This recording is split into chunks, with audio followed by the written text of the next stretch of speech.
All right. Well, my name is Cedric Fonville, and I am a local entrepreneur here in Northwest Arkansas. And I was fortunate enough to take the social entrepreneurship class with Rogelio back in 2016. So, a little bit about me. I spent the first 6 years of my adulthood in the military. I left the state of Arkansas to see the world, to see something new, and had a great opportunity to meet new people of different diversities and cultures. And it was a tremendous experience. But I did realize after 6.5 years that I did not have a passion for spending the rest of my professional career in the military. So I left the military to go to college, where I returned back to the University of Arkansas and graduated in 2016 with a degree in business and finance. Shortly after that, only 90 days later, I launched my first business, which is all about helping the small guys. And in a class project while I was still a student, a senior, I was able to work with some small businesses in Fayetteville and just realize how passionate they were at trying to run their companies and how also challenging it was to be a small entrepreneur without a very deep budget to pay for services such as expensive consultants or marketing to help them grow their business. So I spent my time building a business model that would support really and truly small business owners locally and faced a lot of challenges with that. And essentially, I learned from experience that as great as it felt from a heart standpoint of supporting the truly small companies, it was really hard to make that into a sustainable business model. So like a lot of people, I elevated my target client to ones who had larger budgets. And although I felt bad about it, I was able to finally start growing the company. Well, in 2020, I started hearing, like a lot of us, a lot more conversation about there being inequalities across the nation in terms of race, in terms of income. And the conversation just seemed to get louder and louder. And rather than continuing to complain about it, being a minority-owned business owner myself, I thought, what could I do to try to help? And so I started looking up research to try to support some of the things that I had heard about with a little bit more concrete data. And in my light levels of talking to speakers and looking at resources they share with me, I saw one. We all know there's a gap in income from the top 10% earners. As you can see here, the top 10% own 3/4 of the wealth, but even more drastically, those who are in the minority, in the bottom 10% or so of wealth, are predominantly allocated towards minorities. And specifically, a lot of studies are showing that there's a 10-to-1 wealth gap from white to Black populations. And since I am in that category, I thought that this is something that I was really going to try to be a change advocate for. And instead of complaining about it, I wanted to try to do something about it. And the same can be said to a lesser extent about our Hispanic population as well. So my idea is to turn joy and a passion of entrepreneurship into a social project where I can try to address not only helping the truly small guys, but also try to resolve and balance out the income gap. And so my project is one that is going to focus on bringing these populations, these groups together in a platform type environment. And I'll stop to share there because I don't have much more visually.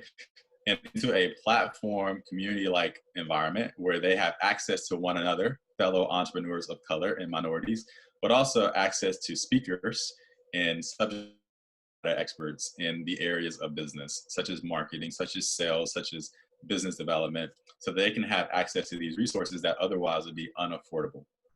So the experiences that I've had in my time as an entrepreneur has only been 3 years, but I've heavily invested time in professional development, hiring coaches, investing in membership groups where I can process and learn from other people's experience.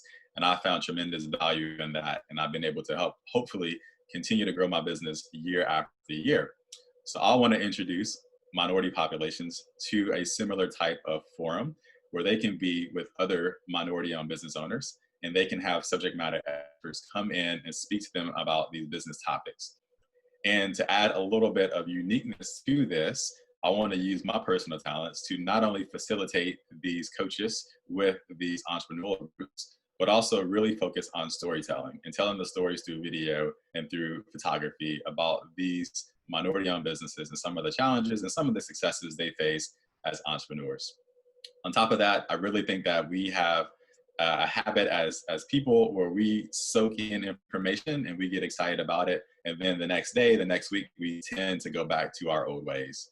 So I know that it's really hard to learn something and actually apply it. So another part of that experience would be to help people understand the material, but also implement the material into their businesses in a workshop type environment.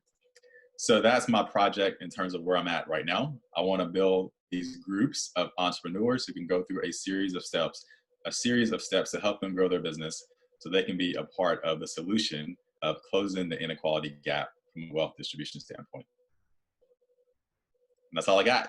Questions to this point? Thank you. Yeah, thank you so much. This is very interesting. How did you make this step to become social entrepreneur? Many people have ideas. Not a lot of people do something to realize them. How was that with you? Well, I took Rogelio's class, and that was the first time I ever heard of social entrepreneurship as an actual curriculum. And I already had an interest in entrepreneurship and, you know, trying to make the world a better place like we all do. So I thought, why not do something that tries to do the best of both worlds? And so in his class and in another entrepreneurship class, I got an opportunity to work with small business owners and meet some local companies and nonprofits. And that really was the spark that led to the beginning of the company and the idea as itself. And what advice would you give those students who are going to present their projects in a class this year? So from your experience, what advice you would give them now?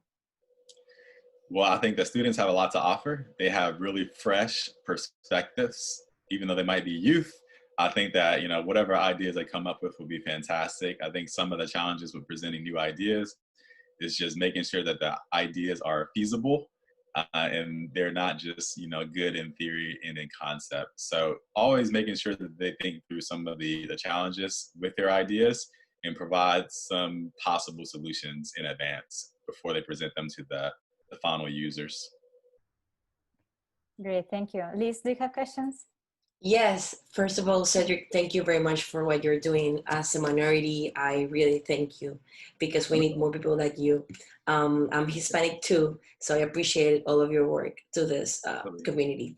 So my question, my question to your project, I think that will be, you know, that is really hard sometimes to, you have your idea, but then to make sure that you are getting to that target community, sometimes it's hard. So my question for you is, how do you make sure that you are getting to that target minority and that target community? And how do you make sure that you are creating that added value to them specifically? And then how are you reaching them? Yep.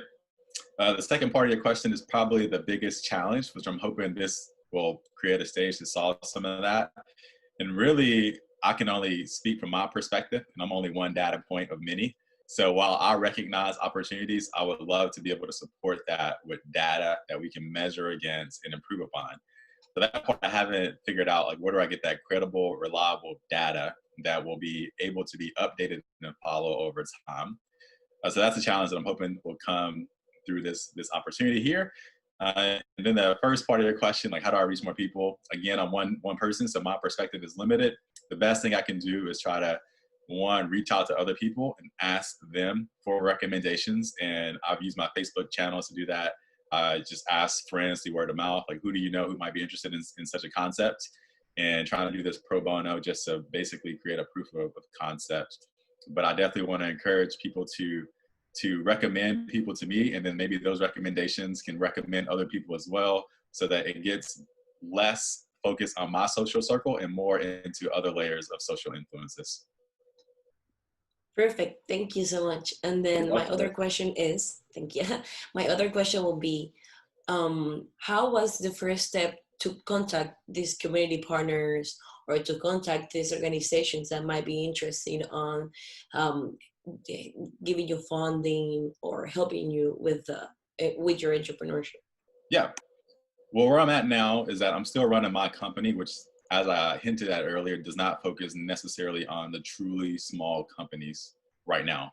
So I'm still going to continue doing that. And then this project that I have now is thinking of a pro bono project just to see if we can get some results and then get it funded through third parties who might be interested in just this bigger picture mission. So I have been reaching out to a group of people. We're probably around 8 or 10 or so who'd be willing to go through an experience where we go through a curriculum where we bring in speakers and we tell their stories through videos, through photos, and a marketing strategy. So essentially see if we can get results there, and then use that as a hard metric to encourage sponsors for the future programs. So in 2021, if we prove that it works in 2020, then maybe people will be more open to investing in this to continue doing more of these programs. Perfect. Thank you so much, Cedric. You're welcome. Yeah, Thanks for the questions. We probably have one more time for one more question, and I would like to ask you if we have several minutes. So, all right.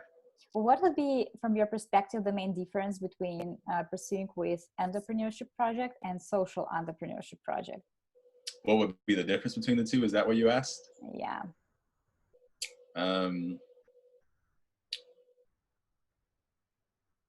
That's a good question. Maybe from like personal, it's not about like the theory, but just like personal experience. How does it feel different? Well, I would say social, I like to joke that I'm a robot. I grew up in the military where we didn't have to have emotions.